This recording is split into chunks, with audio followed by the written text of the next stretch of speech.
Hello everyone, and welcome back to another installment of our Path to 2409 Star Trek Online lore series. Today we're going to be talking about volumes 19, 20, and 21.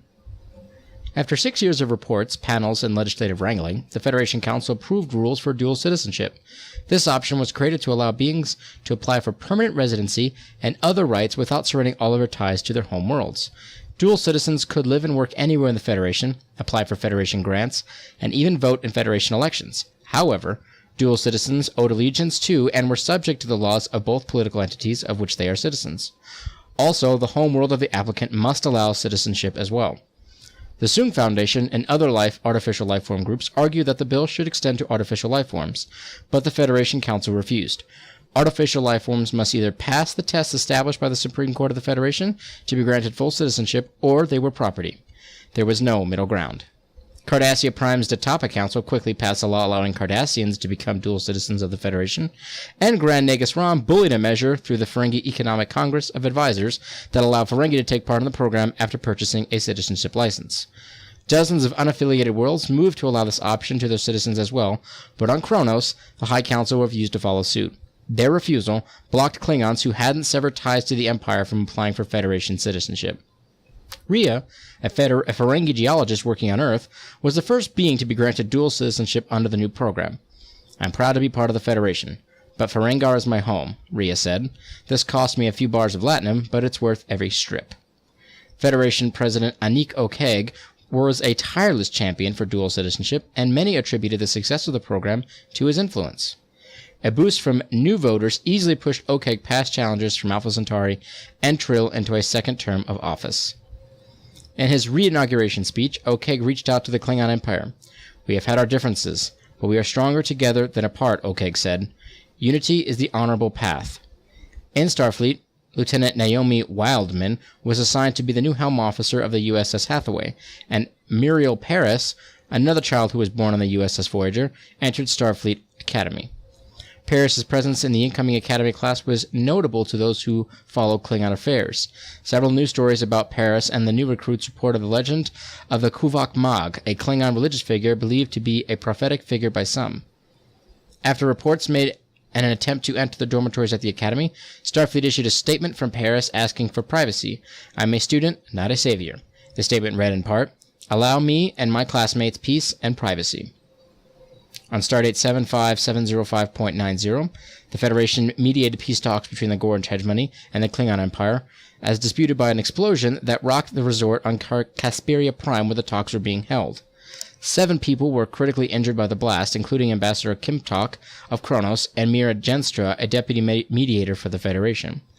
Jenstra was stabilized and then evacuated to her home planet on Beta Z, but Kim Tok died during surgery on board the IKS Gorkon. The crew of the Gorkon cooperated with Captain Data of the USS Enterprise-E to investigate the explosion. They found that an ultrinium resin explosive device was hidden in the room where the delegates were meeting. Although it was initially thought that the device was planted by a member of the resort staff, ties to Klingon extremist groups were quickly uncovered. The device was traced back to Toral, son of Duras, who was a fugitive for both the Federation and the Klingon Empire. The Gorkon pursued Toral's ship into the Arcana sector, but it escaped. The Federation attempted to restart the peace talks, but both the Klingon and Gorn recalled their delegations. There will be no ceasefire. If I were into conspiracy, I mentioned that Kim Tok was appointed by Chancellor Martok, and now the door's open for Jim Hawk to appoint one of his allies as ambassador to the Federation. But I'm not going to do that because I'm not a conspiracy theorist, said Tag Morkek, a political analyst for the Teller News Service. In what was a deliberate insult to the Praetor Terris, General Tibok promoted General Vilal to command of the Romulan Second Fleet. Vilal was openly critical of the Praetor and her policies, and was one of the officers responsible for negotiating the agreement that kept Kavratas under Romulan control. Operatives for Starfleet Intelligence reported that the changeling known as Loss arrived in the Devos system with 2 other changelings. When Loss was last seen, he was searching for other changelings who had been sent to the Alpha Quadrant as observers. Whether or not these changelings were part of that group was unknown. Responding to the success of the Federation dual citizenship program, Starfleet expanded the Starfleet Academy mission guidelines to accept applicants from races allied with, but not formally a part of the Federation. These cadets would be allowed to apply for dual citizenship and would otherwise be considered a full citizen of the Federation, and therefore would not need a command-level recommendation for acceptance. There are many dedicated, quality applicants out there who simply don't have access to a Starfleet captain, said Starfleet spokesman Marie Durant. We are opening the doors. One change that Starfleet saw immediately was the rush of Ferengi applicants. Inspired by the example of Nog and social reforms on Ferengar, hundreds of Ferengi applied to join Starfleet. On stardate 76014.61, dignitaries from without the Federation gathered to celebrate the opening of the first links of the Federation Transwarp Network, a rapid transit technology based on Borg designs found by the USS Voyager. Planets that were weeks away by warp will be connected in ways they never could be before, said President Anik Kokeg. When the crews of the USS Voyager brought this technology back from the Delta Quadrant, they created a world where someday you can have breakfast on Deep Space Nine and be at SS3 in time to catch an afternoon ball game. On stardate 76306.19, the IRW Alf Endor notified Nova Roma that it was experiencing unexplained malfunctions in several systems, but the problems would not impede the ship's progress. General Villal offered to send his ship to rendezvous with the Al-Endor. Tabak assured Villal that the engineers on the Al-Endor believed the problem were being caused by a computer virus, and that they would have a solution for the problem shortly. 2 hours later, the Al-Endor dropped out of warp and transmitted a final distress signal. The ILW Kador was the closest vessel, and it traced to the Al-Endor's location. The Kador reported detecting an antimatter containment failure, but before her crew could contact the Al-Endor, it exploded, killing General Tabak and all hands. Praetor Terris ordered that until a new commander for the fleet was selected, all fleets must report to her directly. Villal went to Tabak's allies in the Romulan Senate to block Terris, and the Senate quickly passed a bill that mandated Senate approval for all high-level military appointments. The uncertainty in the chain of command once again threw the Romulan fleet into chaos, and several commanders announced they would no longer report to any authority but their own. Starfleet stepped up border patrols in response, hoping to block any rogue ship before it could attack a Federation target. President Anik Okeg announced plans to travel to Kronos to meet with Chancellor Jimpak to try to find a peaceful solution to the Klingons' conflict with the Gorn. However, before he could depart Paris, the IKS Kang returned to Kronos. Captain Gerard met in closed session with Jimpak and the High Council for more than 7 hours. Reports indicated that Gerard revealed the details of an investigation into the Undine presence in the Gorn hegemony to the Council, and that the infiltration went much deeper than previously believed. A day later, Jimpak, with the full backing of the High Council, ordered an investigation of the Gorn hegemony. No more waiting, no more talking. We are Klingon, and we will protect the Alpha Quadrant from these Kekmak Kuv, these replicators of honor without honor. We attack. A combined Klingon and Orion fleet stormed across the border into the Gorn hegemony. These ships clashed with Gorn and Nausicaan forces in multiple systems, and the simmering conflict flared into open warfare. After the Klingon Empire invaded Gorn space, Jimpak sent a message to President Anik Okeg asking for Federation assistance as spelled out in the Khitomer Accords. In response, the Federation Council condemned the invasion and demanded that the Klingons withdraw from Gorn space and return to the negotiation table. This is not the first time that the Klingons have acted rashly, said Chancellor Astoniard of Grazer. For all we know, they're chasing shadows. What reason would these Undine have for being here now? The Klingon response was swift. In a tersely worded message, Jimpak pulled the Klingon Empire out of the Khitomer Accords and recalled all Klingon ambassadors back to Kronos. Chancellor Jimpak's decision is regrettable, Okeg said. However, it is his to make. We will continue to do all we can to repair a relationship with our longtime friends in the Klingon Empire. After the Klingons withdrew from the Khitomer Accords, Federation citizens were unceremoniously ejected from the Empire. It is only because of his ties to the Kronos that Ambassador Worf was allowed to stay in the First City. Jimpak needs the ships and crews loyal to the House of Martok fighting the Gorn, a Federation governor insider told Teller News Service. If he had kicked Worf out, Drex would have pulled his support. Still, I don't think that the fight between Drex and Jimpak is over. The needs of the Empire may be foremost today, but tomorrow is a different story.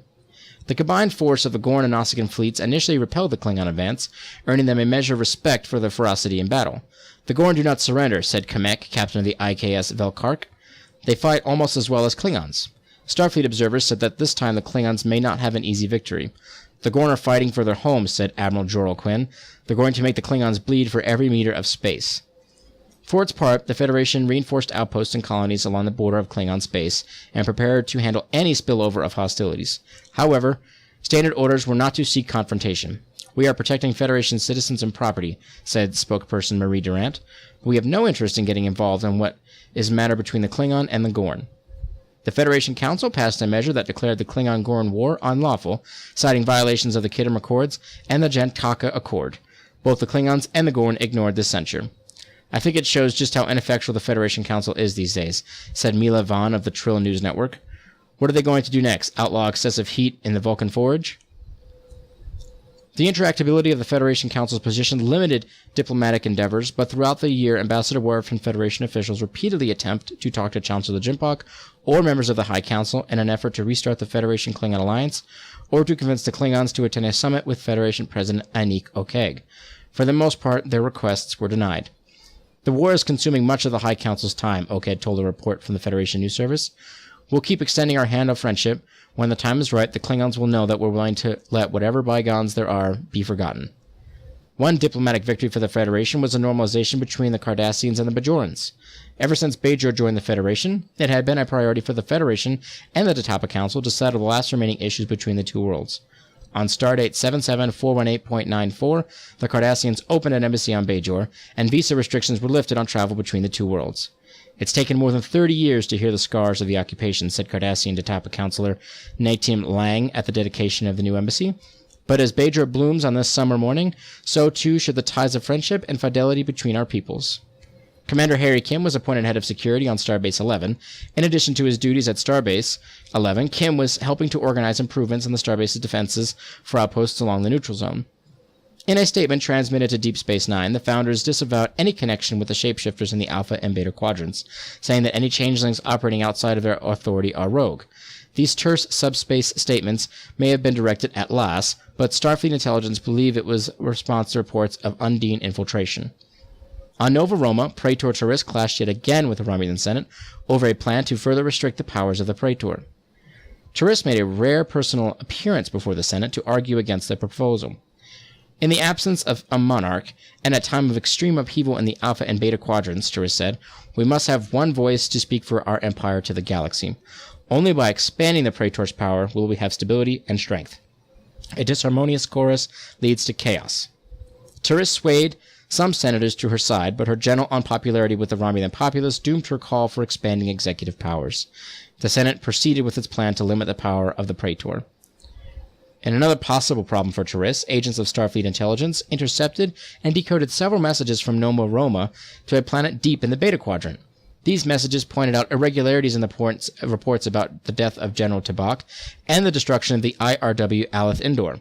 Starfleet intelligence agents reported that Sela had ordered her spies to investigate and find the truth of the matter.